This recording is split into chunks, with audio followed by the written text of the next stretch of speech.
When was the last time you sat somewhere and did absolutely nothing? No phone, no podcast, no music, just sat and felt completely okay with that. Somewhere in the last decade, the ability to just be somewhere without consuming something quietly disappeared, and most of us did not even notice it going. Today we're going to talk about what actually happens to your brain when you stop using social media. Not the inspirational version, the real neurological version, including the withdrawal phase that nobody warns you about. Most people who try a social media detox feel terrible early on and give up. They give up not because they are weak, but because nobody explained that feeling terrible early on is not a sign it is not working. It is a sign that it absolutely is. Social media platforms are not designed to be enjoyable. They are designed to be compelling.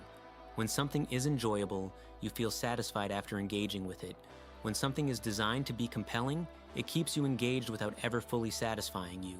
Every notification, every like, every new post triggers a small release of dopamine.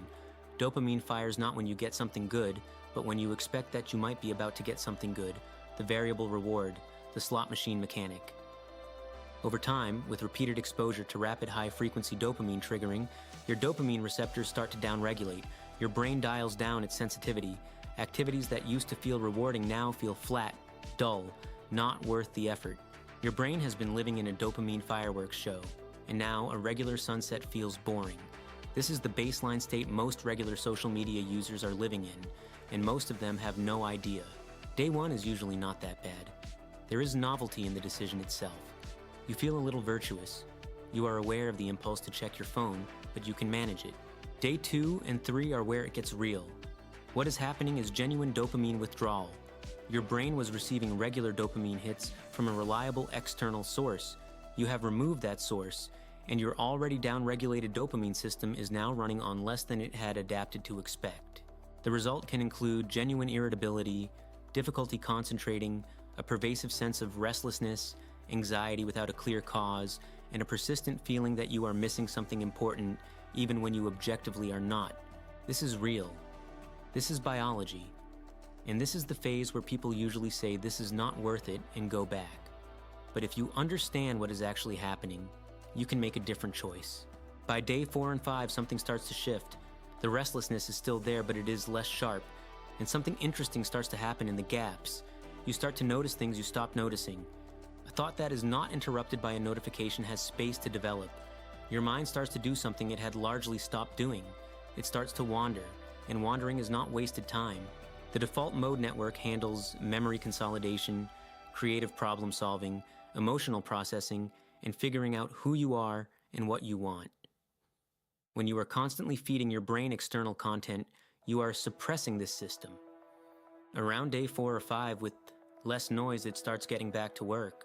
If you have been thinking about doing a detox but always found a reason not to, subscribe to this channel right now and then try it. We post new videos every couple of days that go exactly this deep into the science of your brain. Around the end of the first week, because the source of rapid artificial stimulation has been removed, your brain begins the slow process of resetting its dopamine receptor sensitivity upward. The receptors that had downregulated start to become more sensitive again. As dopamine receptor sensitivity returns, quieter pleasures start to feel more pleasurable. Real conversation becomes more interesting. Food tastes better. A walk outside starts to feel like something rather than nothing. The world gets its color back, slowly, unevenly, but genuinely. Research from the University of Pennsylvania found that limiting social media use to 30 minutes per day led to significant reductions in loneliness and depression over just 3 weeks. Not because participants had fewer problems, because the baseline state of their nervous system had shifted. By the end of week 2, most people report significant changes in their attention span. The ability to stay focused on a single thing without wanting to context switch starts to return. Reading becomes easier. Deep work feels more accessible. Week 3 and 4, this is where the changes start to feel less like recovery and more like discovery. Some of what comes back is not something you had before the detox. It is something new, or something you had forgotten was possible. People in this phase consistently report a decrease in anxiety that feels different from what they expected. A lot of what they experienced as anxiety was actually input overload, mistaken for anxiety. And their own thoughts, when they get space, are more interesting and coherent than they remembered. There is also something that happens around the 3 to 4 week mark. With sleep, social media use, especially in the evening, keeps your sympathetic nervous system running at elevated levels. People who do a 30-day detox consistently report improved sleep quality and feeling more genuinely rested. I want to be honest with you. Quitting social media for 30 days is not magic. Your life problems do not disappear. The things you were anxious about are still there. The detox is not a cure for your life. What it is a recalibration. It removes a layer of artificial noise that was sitting on top of your actual experience and making it harder to perceive clearly. And once that noise is removed, you can actually see what is underneath.